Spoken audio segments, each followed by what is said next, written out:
We'll just get started in about 3 or 4 more minutes.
Is it? Okay. Oh, you know what?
All right. Well, good evening, everybody, and welcome to this second bicentennial educational event that will focus on St. Stephen's African American history, our years as a black church of the diocese. I will just say that it is certainly our hope that in late summer and early fall, we'll also have an educational event on our integrative history, the history when we integrated beginning in the late 1980s, as well as a event focusing on our LGBT legacy. So we'll focus on that late summer and in early fall. But let's begin this evening with a prayer. The Lord be with you. Good and gracious God, we give you thanks for the years that St. Stephen's was a vibrant African-American church of the diocese. We give you thanks for the black saints that are still amongst us, those who have helped to make this church the the house of prayer for all people, that we remain today. Bless us this night, in this bicentennial year, and forevermore. And we ask this in Jesus' name. Amen. All right, so I'm going to provide a presentation that'll be 15-20 minutes that will share materials that we have about the years that we were a black parish of the diocese. And I do want to say a big thank you to Thelma Shine, Judy Sawyer, and Iris Carson, whose documents support this presentation today, as well as some other materials that have been found. So go to the next slide. Great. Okay. So our records show that St. Stephen's history as an African American church began in 1923 when the congregation of Mount Moriah United Methodist Church, located on the corner of East Bay and Calhoun Streets, just down the way, and its minister, the Reverend William Morgan, applied to then Bishop William Alexander Gary to be admitted into union with the Episcopal Church, and petitioned to use St. Stephen's as its place of worship. St. Stephen's at the time was either vacant or had a very small group that merged into this congregation. The congregation's leadership received training and was confirmed, and Reverend Morgan was confirmed serving as deacon in charge until his death on November 9th, 1930. Next slide. No, is there one before that? Okay. After Reverend Morgan died,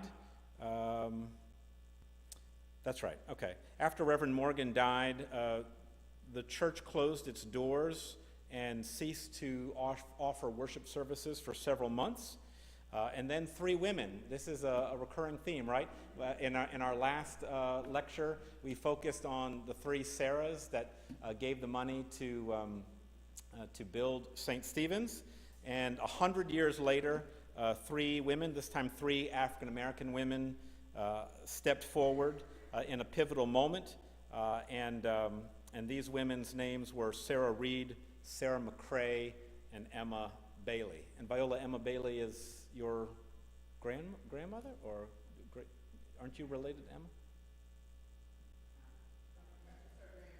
It's her grandmother. Your grandmother. Okay, yeah. Sarah Reed, Sarah McCrae, and Emma Bailey went to see the bishop about finding a new leader so the parish could remain open for worship. The bishop agreed to send another priest and to pay his salary to cover Sunday services if the laity would be responsible for church maintenance. And it was at this point that the Reverend Jonathan McLeod arrived and was placed in charge on March 1st, 1931, and he served until 1939. Next slide.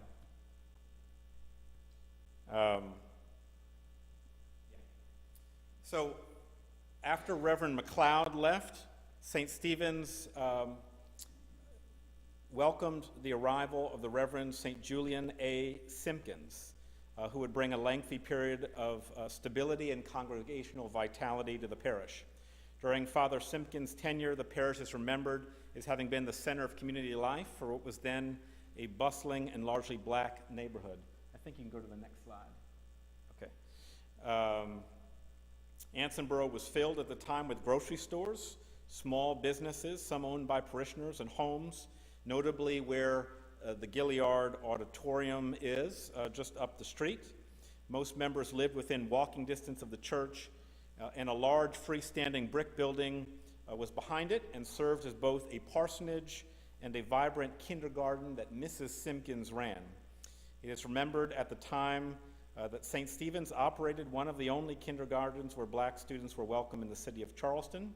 It is said that Father Simpkins served as a bus driver, picking up the children around the neighborhood for those who needed assistance to get to school. He is remembered as a warm soul with a heart for the church and the neighborhood. Father Simpkins and his wife were also a team in leading worship. Father Simpkins preached and presided, and Mrs. Simpkins served as organist and choirmaster. At that time, female parishioners sat on the left, and the men sat on the right. The only source of heat was a pot-bellied stove, which had to be turned on early in the morning in the winter. Services of worship and a church school for children were held at 4 p.m. because, like Father McLeod before him, Father Simpkins served other black congregations as well. I believe he served at St. Mark's at one point. He did, yeah. And children were also active in the choir. So this is a picture of a youth choir. Yeah, a youth choir.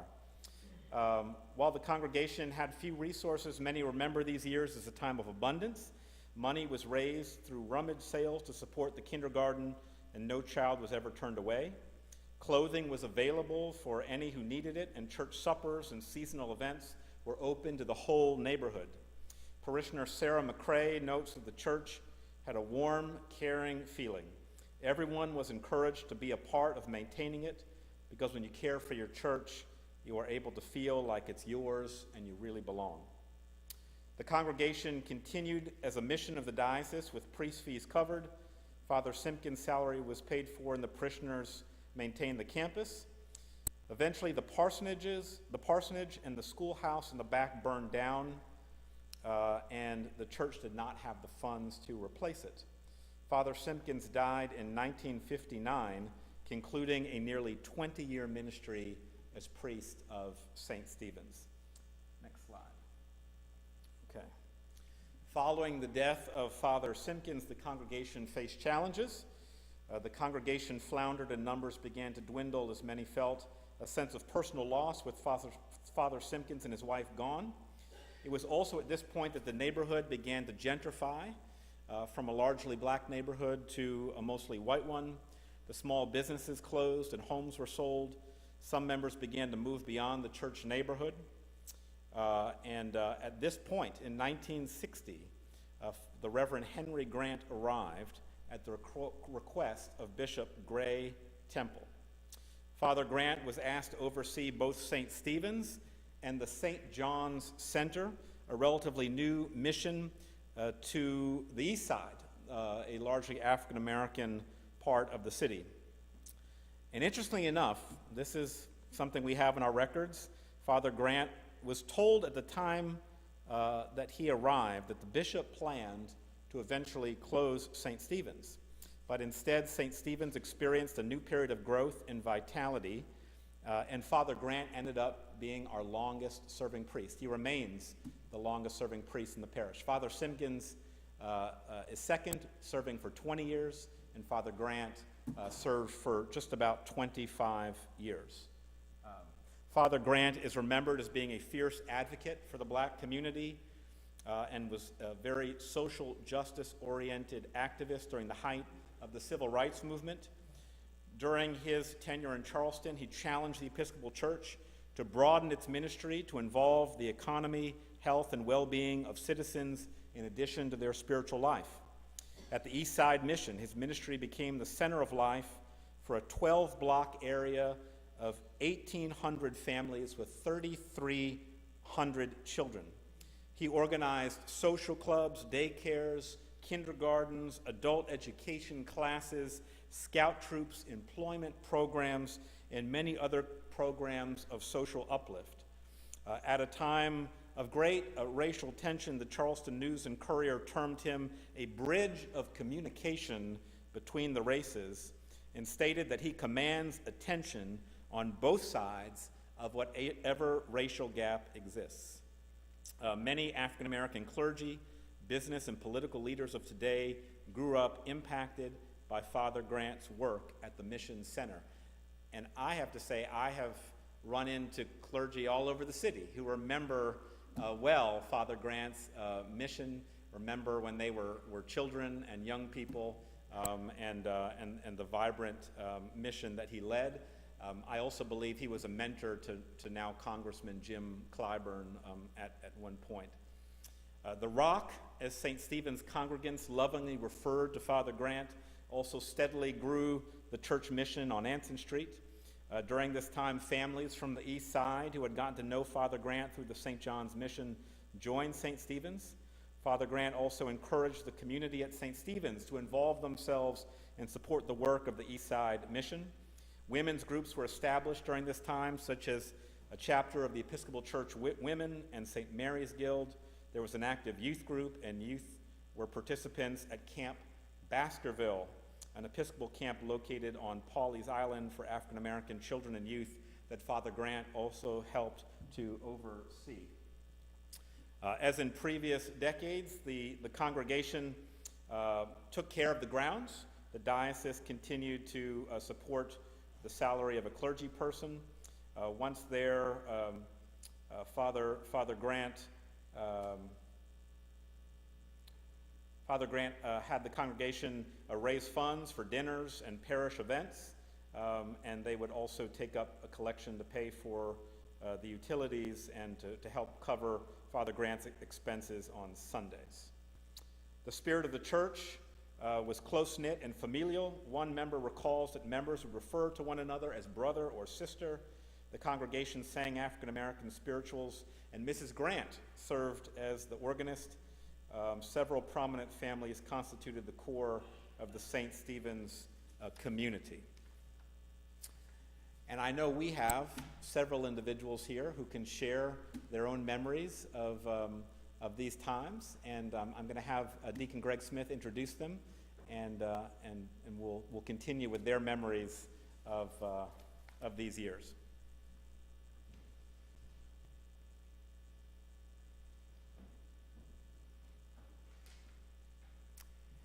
Well, I would like to introduce, which most of you know, 4 of our saints.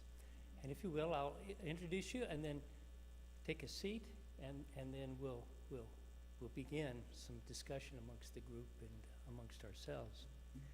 So, this is Edna Monroe. Stand up and let everybody see beautiful Edna. You gotta, Edna, you gotta.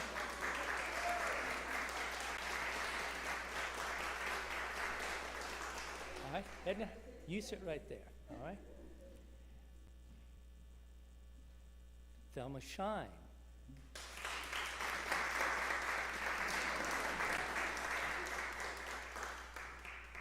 Viola Jenkins.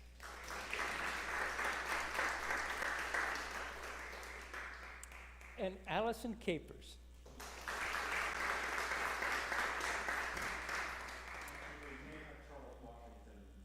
Yeah, so we got a seat over there for Charles if he comes. So, now, what we want to do, maybe you can help with this, Adam. We've got a lavalier. Just this is handheld, and as you talk, just put the mic right up next to your mouth, and then 2 things will happen. Everybody will hear us, and also you're going to be famous. You're going to be on YouTube.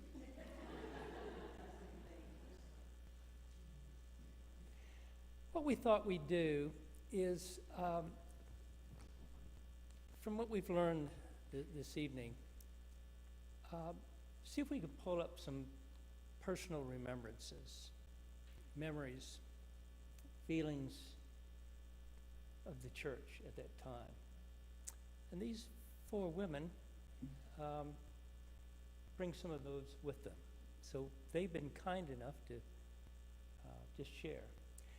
So what I would like to do is maybe start off with just some questions to think people's thoughts, but we don't have to stick to them. If something occurs to you, this is just an open discussion. And then if the audience has something you want to ask them, just raise your hand and we'll have a little bit of interaction here. So we've got about 45 minutes that we can really learn about St. Stephen's. But, we started with Father Simpkins. Did anybody, the 4 of you, did you know Father Simpkins?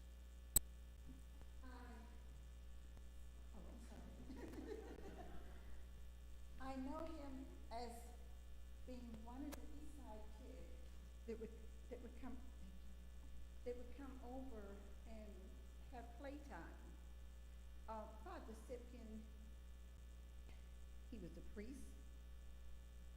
he was a father and a dad figure to some of the East Side children, and I was one of the East Side kids.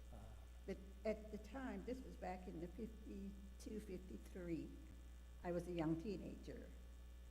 And my friends in the area would tell us when they were having something down here on the grounds with Father Simpkin, like a playtime or play day or whatever.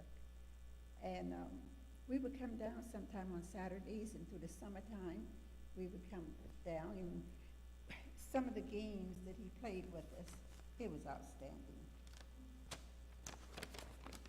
We participated in many activities here at the church on the campus. I was never inside the building. I was never inside the building. I grew up as Baptists. But Father Simpkin would play Dutch, double Dutch. He knows how to turn the ropes, for us to play games right along that side. We would have Ring Around the Roses. We'd be running around the building. We would play dodgeball, and we would draw our little hopscotch out here. And he was always involved in everything that we did and how we did it. And some of us we called it, we want to get back in the game, so we're going to cheat to get back into the game. And there he would pull us aside and have a little talk with us. But if you notice the smile on his face on the photo there, that's the type of gentleman that he was to the neighborhood kids. And like I said, I was on the east side. I wasn't right down in the borough area, up by the park where we all had to talk up there. And we just look forward to coming here and having activity time with Father Simpkin. When I got in high school, his daughter was one of my teachers. That was amazing for me because we talked about her father there. Finally, I always knew I wanted to come in this church and be a member of this church. But Father Grant came in the area at the Mission Church on Hanover Street, yeah. And we started going there. And then we knew Father Grant was involved here at St. Stephen. In 1963, I started my confirmation class, and I was confirmed in this church. In 1967, I was married in this church. And we moved away, and I was gone different places for about almost 30 years. And I came back to St. Stephen, never gave up my membership. Other places, I went to Episcopal Church, came back here, and whenever we visit, we would visit here. And moved back here in 2020. And this is my home. You all are my family.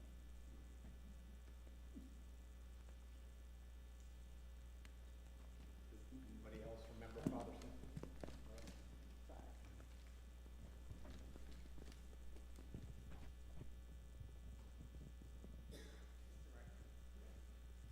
I remember Father Simpkin. He was a well-known man in this community.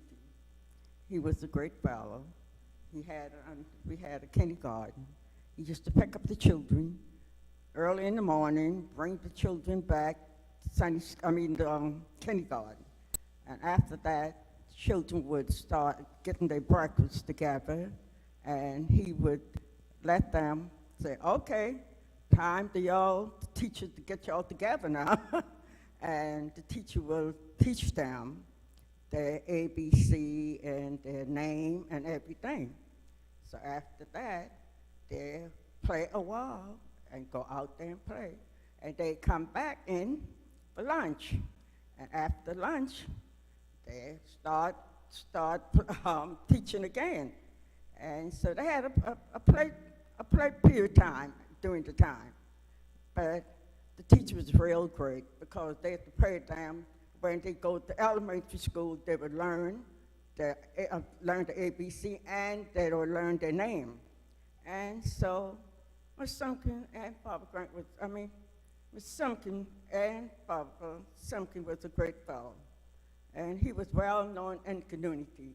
And he was a person that go out there and help people in the community who didn't have, he would help them. And so he was a great priest.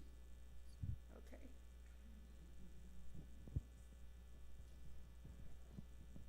Unfortunately, Father Simpkin was before my time.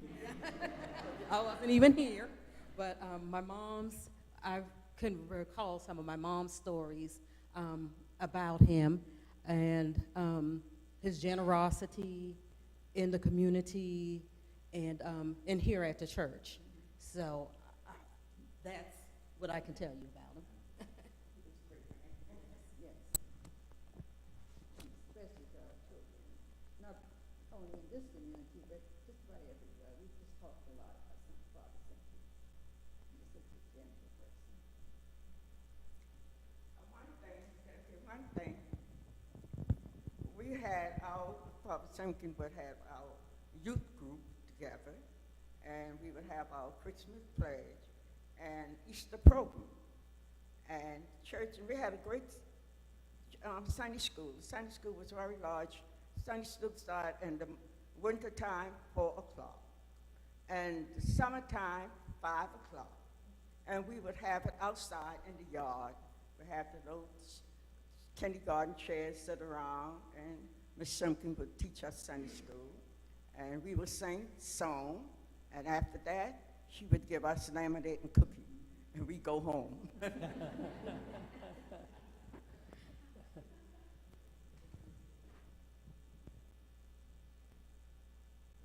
Sounds like Father Simpkins knew how to create community. Well, how about Father Grant? Do you have remembrance of his involvement? Adam mentioned, we learned he was very involved in the community, and he was here during the Civil Rights era, a time of unrest. Do we have any remembrances of what he was doing, what his involvement in the community was? I met Grant in 1963.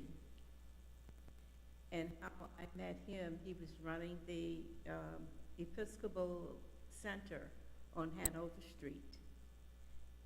And I went there to do some volunteer work, and I met Father Grant. He was very much involved in civil rights. He cared about education, health, and anything really that concerned all citizens of Charleston, not just blacks. And Father Grant was one of the ones responsible, really, for the Franklin C. Fetters Center to open. Because on the east side, it was hard for some of the people to get from there to the medical university. And a lot didn't even go to the doctors because they didn't have the finance, and even getting back and forth to medical U was a hardship for them. And Father Grant saw this need, and he and some of the other citizens of Charleston went to Washington, and they were able to get Franklin C. Fetters opened on Nassau Street. Father Grant was also deeply involved with housing, to have a decent place for the blacks to stay on the east side. So actually he had some, got some money from somewhere. He was always able to do that. And built some affordable housing. In fact, one was on America Street, the other was on Reed Street. Now, I don't know whether the one on Reed Street is still in operation, but I know there's still a Father Grant's Court on America Street. Well, I wasn't really here that long with Father Grant. I was here from 63 until 67. Yeah. Allison? Yes, piggybacking on a lot of what you said. He was awesome.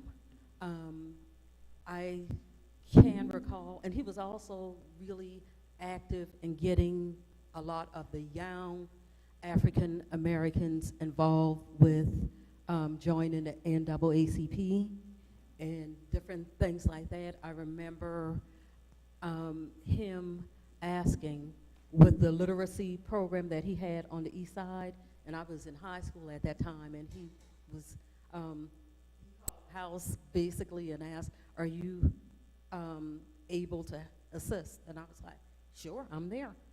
So it was, I mean, and it, like I said, it was for everyone.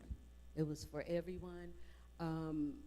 He also, with the Fetter Center, I remember one of my cousins who is a physician, he spoke with him and he's like, I'm on board with it too. So just trying to get out there, getting health care to people who had challenges with healthcare disparities. So it was, he did a lot. He did a lot in the community for everyone.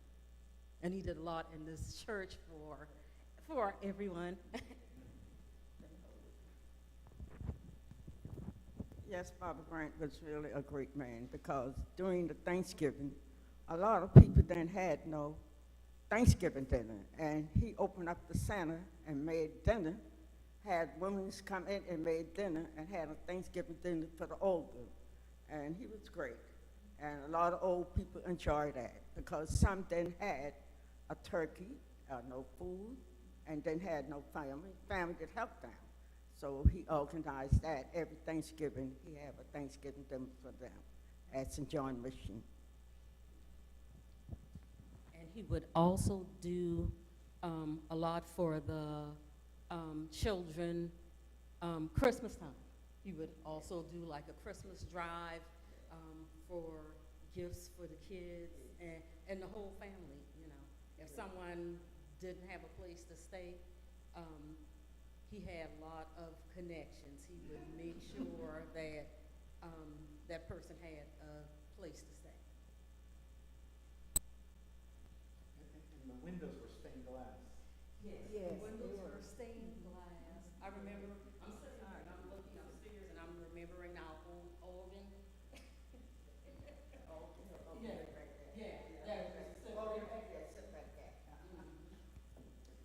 But if I could remember, I tried singing in the choir. It's terrible.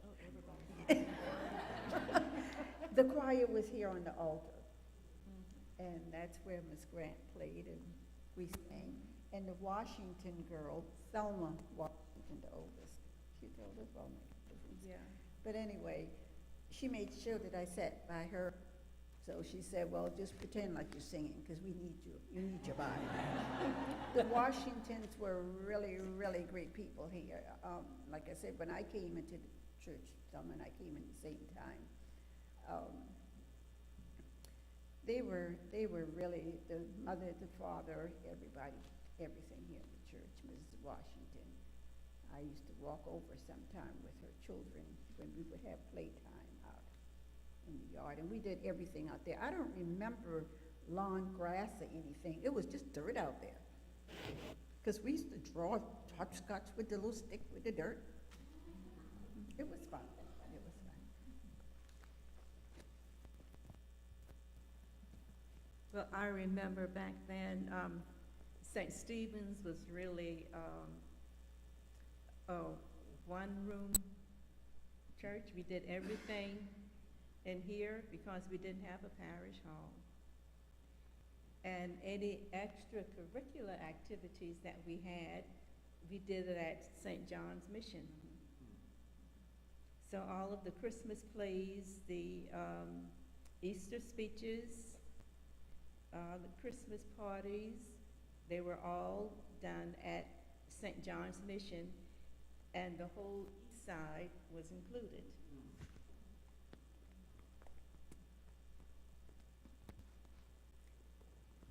Now, we're looking at the picture of the church, and I'm reflecting back out to you. It kind of seems like the same place. But my sense is it was, but it wasn't. What did it feel like in the church? Was the music different? Yes. You know, what was the, kind of describe what the church was actually like, the worship experience. Well, the music was different because we mostly used a book called Lift Every Voice. Yes. And there was a lot of spiritual music. And we enjoyed that. And back here where the palms are, this back window, with the, it was stained glass. Mm-hmm. And somehow the bottom part was broken out, and we couldn't afford to have it redone. So we had this velvet piece of cloth straight across down to the bottom, and the top was just plain. Yeah. And so what we did on Palm Sunday, we put the palms there to hide that. Now, I'm guessing, but it looks like the original altar is still here. No, because we had an altar here and a little something over there. Okay. Yeah, we Different. had the, I guess you call it the gospel side, and then the, yeah. I have a note about this. On this picture, obviously, this is Palm Sunday, obviously, and the note we have on this picture is that the Drayton family every year would cut palms for Palm Sunday. The other thing, Herbert Drayton III, unfortunately, is unable to be here, and I believe he's written some memories that Greg will share, but the words up here, Herbert has told me that his father had him painting that up on a long ladder. If you can imagine how high, when he was quite young, to make sure that was painted right. Yeah. I always feel kind of warm and fuzzy when I remember Herbert, his father, painted the church, the inside of the church, the whole thing. Yeah. No way. Yes, that's my little Stephen. Little Stephen. Nice. How old do you think he was? Oh, and that picture, I think he must have been about 8. 8. And he participated. Yep, yep. And one of the little girls over there is my daughter. Oh. Yeah, named for St. Stephen's Church. Courtney.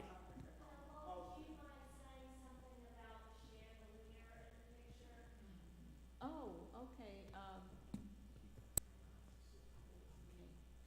Well, the chandelier was donated by me and my husband because we had very little light. We had trouble seeing, so we donated the chandelier, but unfortunately, Hugo took it. Oh. And when we had the church redone, we made sure that we had enough lighting, so we didn't bother with the chandelier.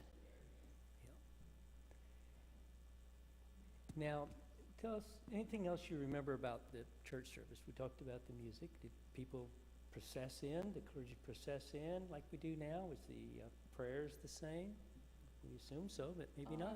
No, at first we were using the old prayer book, the I think 1926. 1928. 28. Okay, we were using that prayer book, and we didn't have very many people to process, and really.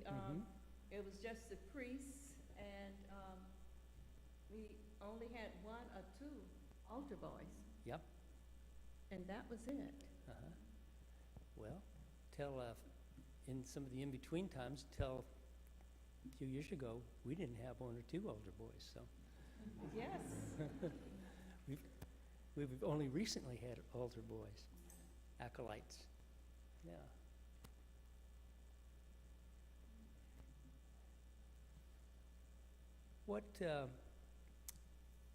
What was Easter like?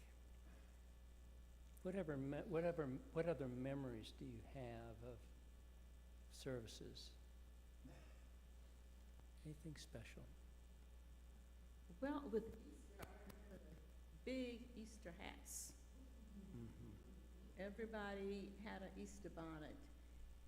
And we had a Easter program for the children.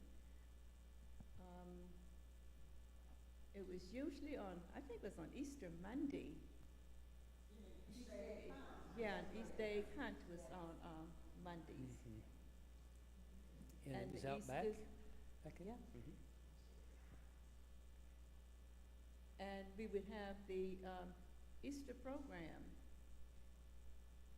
Was that usually that evening, and the children got up and said Easter speeches. Oh, that's different. Okay. Yeah. Allison, did you do an Easter speech? I did.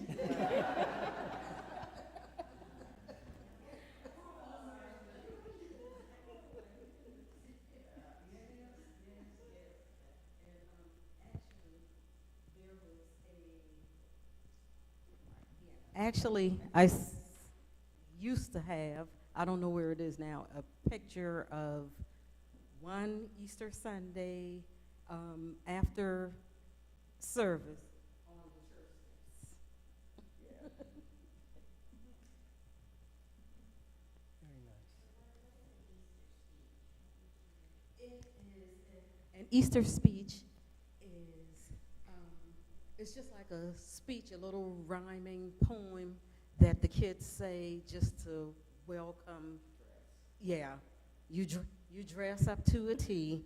Your mom have you in all of these and all these cute frou-frou dresses and socks and shoes, and you get up and you practice until you know it. And then when it's your turn, you come up, you say your Easter speech, you curtsy, and you go back to your seat. Basically. But it was fun. It was a fun time. And then after the speeches, they would have cookies and punch or lemonade for us. So yeah, that's one of my fond memories. And the other thing was Mrs. Grant. She did not play when she started playing that organ. You better not be fidgeting, making noise, because all she would do is just give you the look, and you knew, I better get back on track.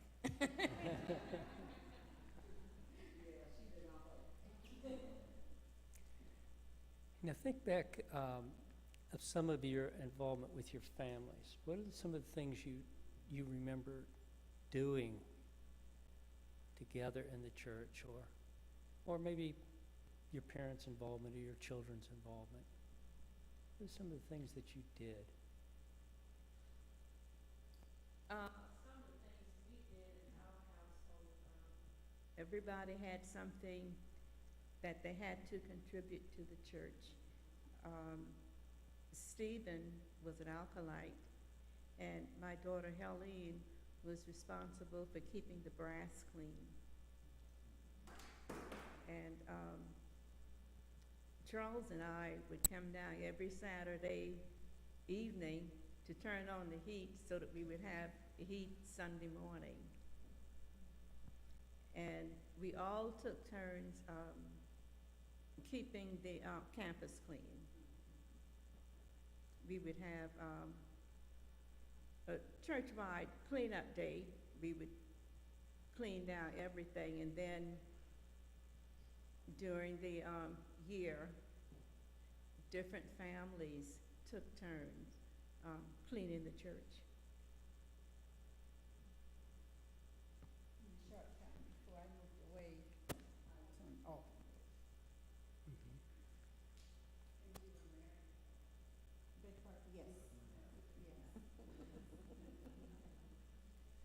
I remember many Saturdays, it wasn't, oh, you get to stay in or watch TV all morning. It was, we have to go down because we have to help with the church grounds. We have to make sure everything is right for Sunday service.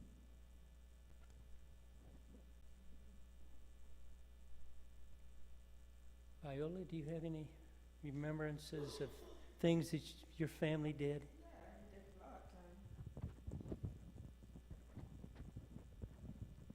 Okay, these my grandmother, Miss Sarah McCray, and Sarah Reed, my aunt, grandaunt. They came to the church every Saturday. They clean up the church. They make sure live flowers on the altar. And during that time, we have communion once a month. And they would prepare the communion for that Sunday, first Sunday in the month. And after that, they'll tell you now, we can teach y'all how to do it. And y'all got to learn to do this, but we are getting old. And so there were some good old people, you know, they was really dedicated St. Stephen, because they made sure. And one thing, we had Mr. Green. He was a faithful old man in the church. He'd be to church every Sunday. He lived up that road, but he ride the bus. If somebody offered him a ride, he said, no, he catch the bus. And he would be to church every Sunday, rain, shine. If it snowed, I guess he'd be there. But he was a faithful man, but he deceased now. Okay. Was that Henry Green? No, Frank Green. Frank Green. Okay. Okay, yeah. Now, He was very quiet and reserved, a perfect gentleman. He would come in, he always held his hat right here. But when he spoke, everybody listened. I want to think that we are still using the same pews when we came in here right after, I remember. Some of them, Hugo destroyed some. Did? Yeah. now we learned earlier that Emma Bailey during this time period, had a big impact in keeping the church open. Emma Bailey is Viola's grandmother. So tell us about Emma Bailey.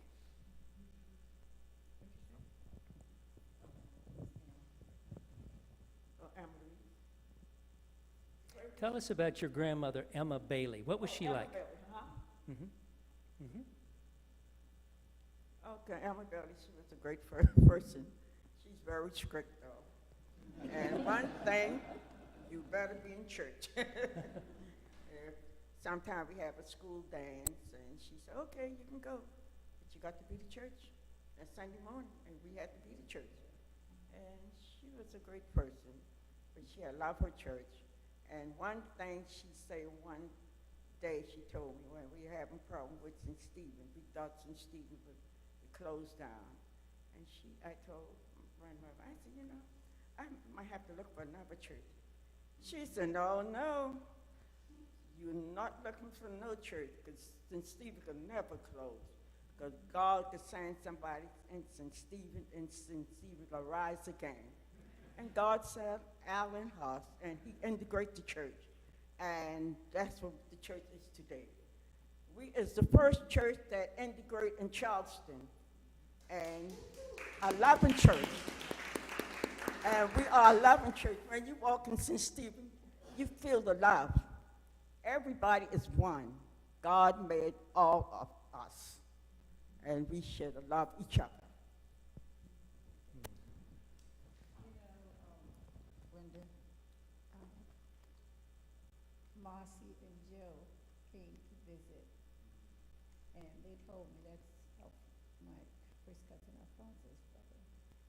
And, oh, I'm sorry. Anyway, they came to visit, and they were thinking about, wherever church they wanted to attend after leaving Calvary. And I told them, if you come once, you're going to come back. So why don't you bother to go anywhere else? This is it.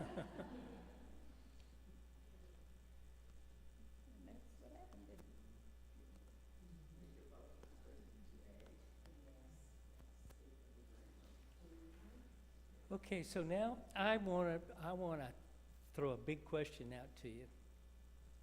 You all have been involved in this church a long time. I mean, individually between your families and now. So you have many, many years of experiences. If it's possible, tell me your fondest memory of St. Stephen's Church.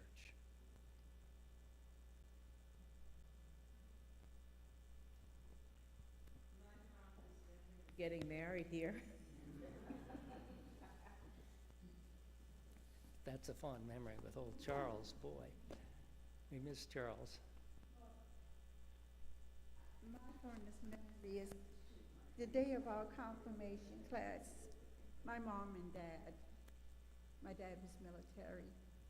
He had retired in '59, and my mom and dad was here with me, and they're gone. They were here with me definitely at the wedding, because my dad gave everybody away, including you.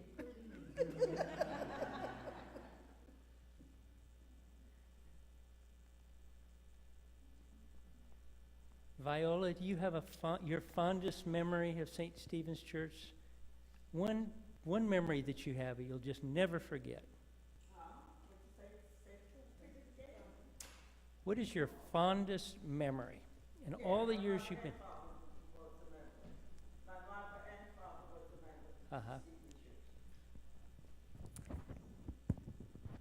My mother and father was a member of St. Stephen's Church until the dad depart, and that's how we came up in St. Stephen's Church to my grandmother. I was a cradle in this church, and so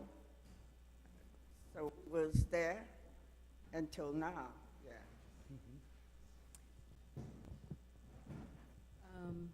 My fondest memory has got to be probably, like I said, the Easters and Easter speeches and just the community. Very good. And coming from, I'm like third generation because my grandmother was here with Father Simpkins, my mom with Father Grant, and myself from Father Grant's time till now. The Washington, go ahead. I have a couple of funny memories. I would sit near the back, and there was these three ladies that would always sit behind me, and they would always call themselves whispering, but they were so loud, everybody heard it. Oh, yeah. It was these three ladies. My mom was one. Oh, at the Amen corner. And yeah, it was like, why does that child have on that short skirt? And her mom didn't tell her to dress like that.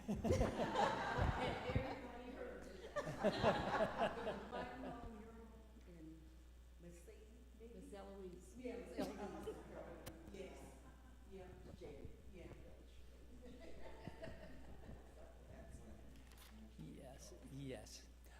You know, our church is filled with wonderful families. I mean, there's lots of families.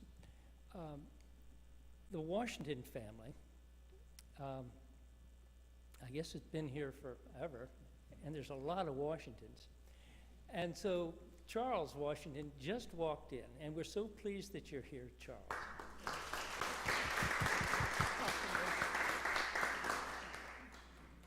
Okay, my name is Washington. I'm sorry. I'll tell you what I know most about this church. I was baptized in 1946, confirmed, sat on the choir, and everything. The only thing I haven't done in the church is preach. But, I mean, I can tell you, in the back house, we used to have kindergarten. I was 3 or 4 years old. Right back there, 2-story house. Was me, 5 brothers and sisters. We had a choir. Our choir was right there. The boys on one side and the girls on the other side. Father Simpkins' wife, Miss Simpkins, was pumping that organ, pumping that organ. And that's how we started.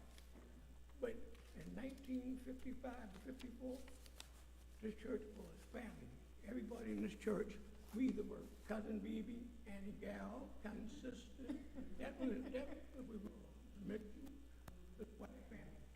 We were close. We didn't have much money.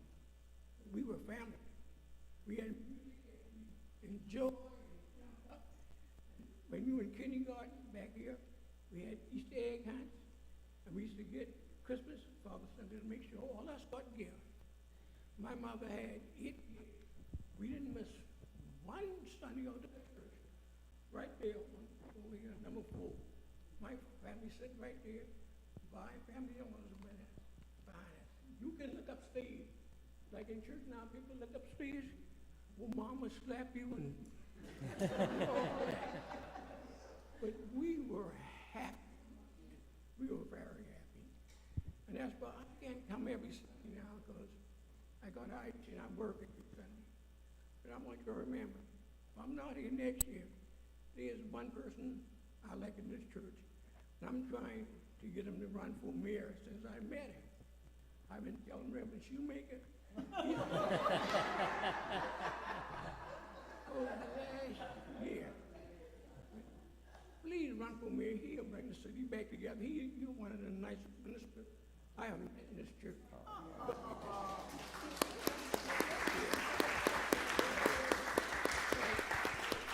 I have seen sort of separated church. What you doing, you bringing it back. I'm in the last of Washington right now. I have nephews and nieces. I've been trying to get them to come back. But you know, they're at that age now, they don't want to listen. But me now, I should. At the last, I was glad here. And please run for me and get my city back.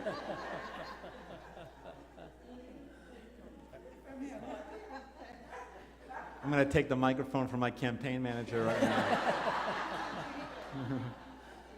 But I want to note, I mean, Charles's mother, Louise, was a real matriarch of this church. And just a figure that was almost like a kind of shepherd for this congregation. And when we get to the integrative history in our next lecture, she plays a critical role in helping to open the doors up for that integration that happens. But yeah, the Washington family, we were so blessed to, I was blessed to know Ted, Charles's brother Ted, early in my time here. Yeah, we loved it.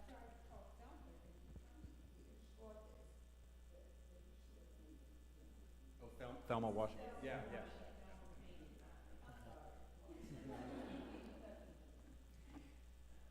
Well, before we leave and thank, everyone who had spoken. Yeah, I was, yeah.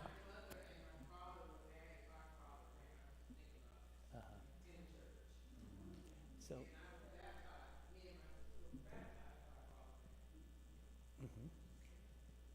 So I thank you, because I wanted to get any other thoughts from people in the audience. And what we might do, just so everybody can hear, is we'll give you the mic. Anyone else have a thought? Joan?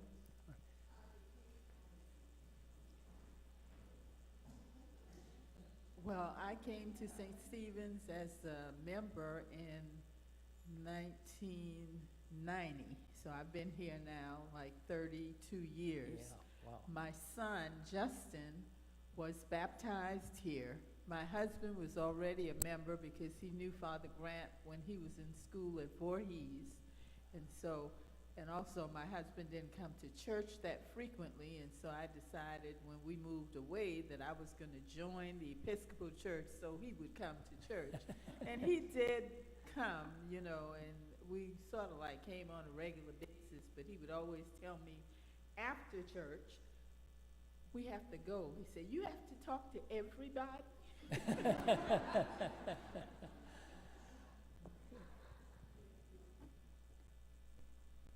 name is Ruth White. I've been a member of this church since I was 18 years old. I was confirmed by Father Grant.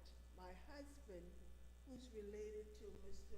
Washington, was in kindergarten here with Father Simpkins, and he was a member up until 2003 when he passed away.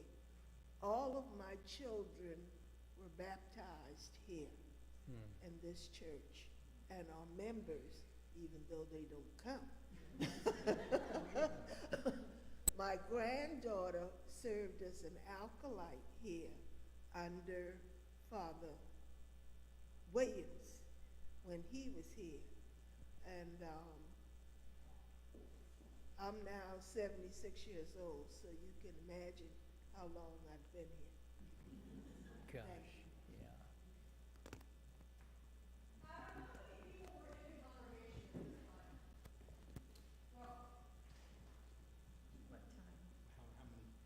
Yeah, what time are you, yeah.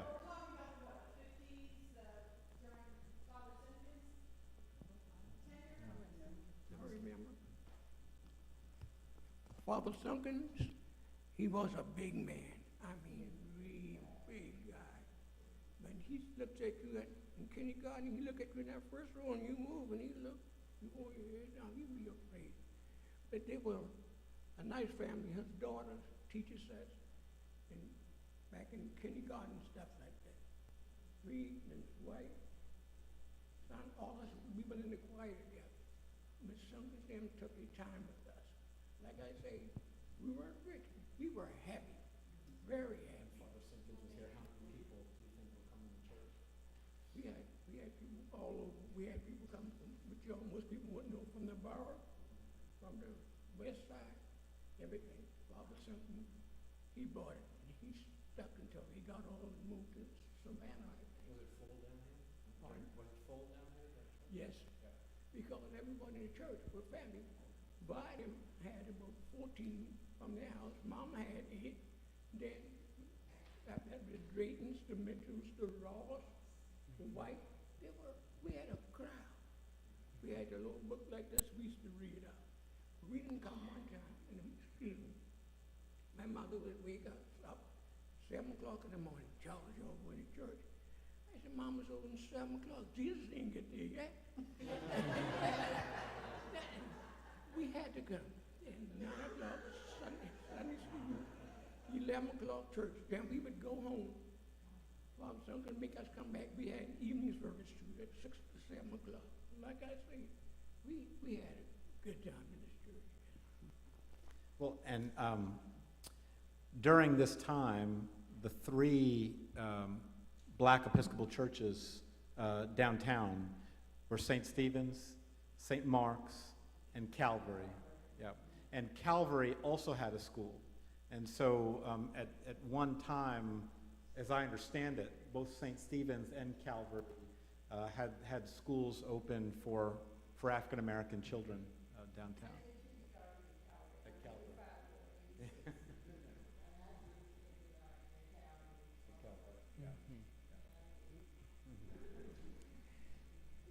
Well.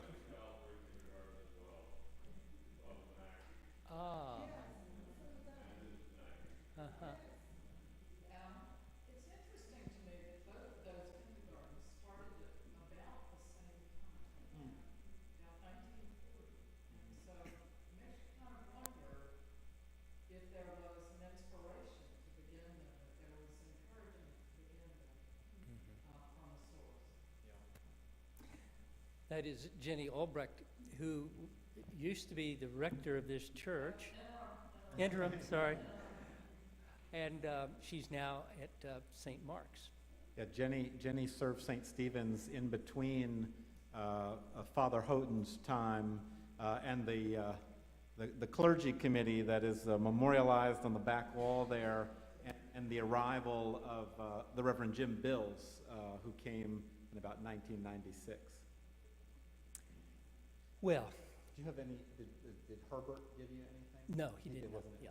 So, well, I want to thank, let's all of us thank all these wonderful people.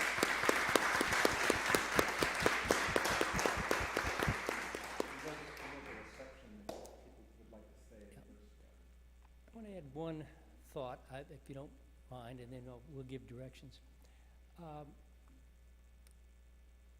God has a plan for his people, a plan for people come to a church to worship.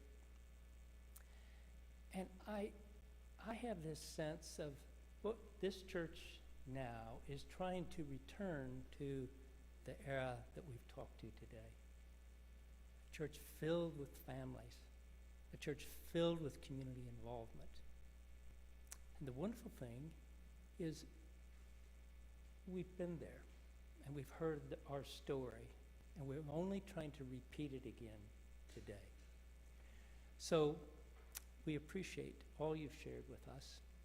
And if we go around the church into the back. Or actually, right, is the reception just right here on the lawn on the side? On the lawn, okay, so just take a right. Just stay on the